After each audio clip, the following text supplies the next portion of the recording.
Dungeon Master Doom here, and welcome to the channel. Today we are discussing Lego and how you can implement it into your Dungeons and Dragons game. Now recently I had a exploration in the loft and I found my 20-year-old box of Lego. That makes me feel old.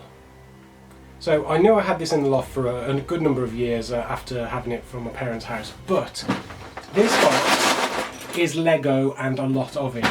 Now, some 20 years ago, when I was younger, I had hair, I had quite a few of the pirate sets and stuff like that, and it's that sort of Lego that I think could be implemented well into a Dungeons and Dragons game. So let's flip the camera, let's have a look at the table, and let's see what pieces I've picked out, which I will probably use going forward. Now, Lego is expensive, especially when you're buying the bigger sets, but you can get off-brand Lego, especially with the trees, for relatively cheap. So let's see what I've got and let's see how we could use it in-game. So here we have a little map that I printed off. This is the ruins to my dungeon, the ballroom. Now, this is about Lego, right? So let's put some Lego stuff in. We have, what I found in my Lego box is these awesome looking trees. Very basic, they're Lego, but if you want a bit of 3D terrain, there you go. Also found quite a few of these cave things. I actually made a dice tower, but my son has reclaimed it, so unfortunately I can't remember how I built it, but if you check out my Instagram you will be able to see my my dice tower that I made. So we can have some fortification, some rocks. Another awesome little item, chests. You can fill these up with the little Lego gems if you've got them. But yeah, these are slightly bigger than the 1-inch grid, but they still fit pretty cool. I like those. What else do we have? We have more trees and bushes, just because I've got absolutely loads of these. Again, these are, you can get quite a few of these for the cheap. On eBay you can get these for, it's knockoff, it's not the genuine Lego ones. I think it's like 3 or 4 for £5. So if you're thinking about implementing Lego, it can be quite cheap, or even cheaper if you have it. And just as a scale, I'll just put a little turtle druid down there, and he looks quite at home. We also have some horses, because no adventure is any good without horses. My group has 2 horses at the moment, one called Little Glue and one called Lasagna, so why not have a couple more horses? And again, if you've got them, you don't have to pay anything extra to have minis, the actual official minis. So yeah, let's just throw a couple of horses down. Let's clutter up this battlefield. Horse can be at the top of the steps here, and as you can tell, or as you can see, the scale is fairly accurate.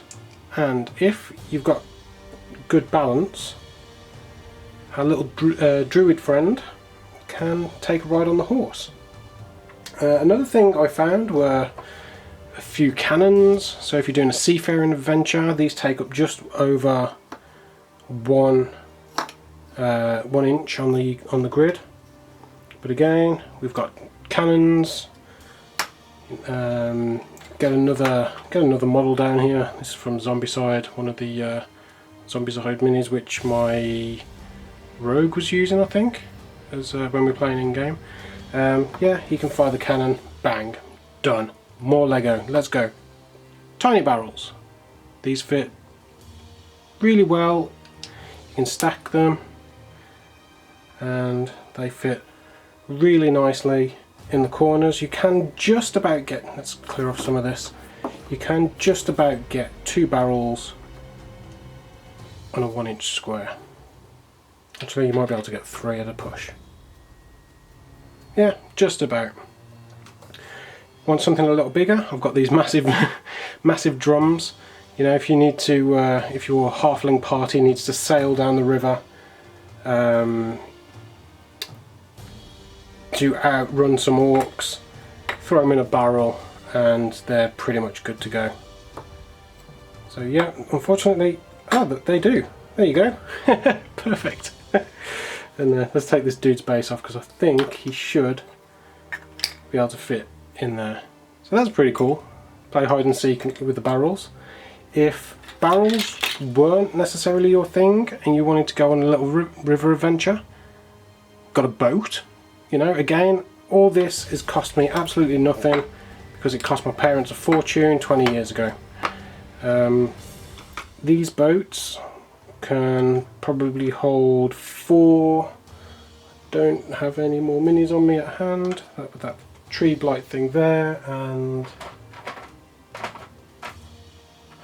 a little bullywug down there. So yeah, you could easily fit 4 people in a boat. So yeah, Lego boat done, useful pretty much. Now one thing I was thinking about as well is to make my own razors for creatures that can fly. So we've got this little dude here, this little golden dude from the Volos pack, and say he wants to fly 20 feet off the air. I use the 6 brick, these are the ones with 6 bricks, because a 4 brick unfortunately doesn't, an 8 brick, sorry, doesn't actually fit on the grid, but a 3 does. Unfortunately we can't double stack them. I mean, we can't put them side by side, otherwise they take a little too much space. But if he's flying 20 feet off the ground, 2 blocks up, done. If we want to go higher, just throw some more blocks on. So we've got him 50 feet off the ground, and we've got like this little harpy figure. 50 feet off the ground, there you have it. So yeah, this is my like recycled Lego before my son gets hold of it all. If there are any larger creatures that you want to fly, just throw in like a really thin base, Lego base, put that on there, a bit more stability, done.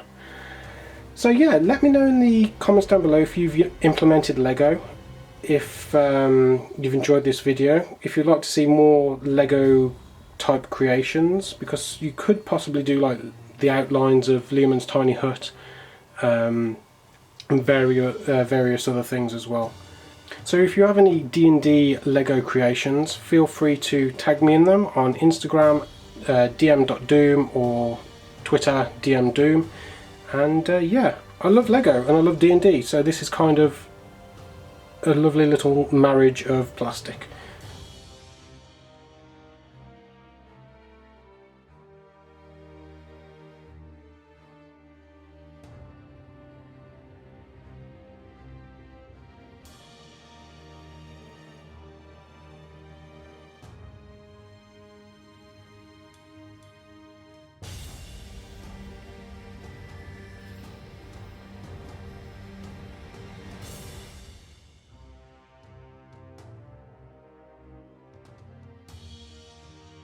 So there you have it, that is my Dungeons & Dragons Lego, it's a very small collection, but let me know in the comments down below if you have implemented Lego before into your games, or if you are planning to now after seeing this video, or if you just had the idea, I was like, I've got Lego, I've got barrels, chests and horses, let's utilise them. It's cheaper than buying a Dungeons & Dragons official miniature from WizKids.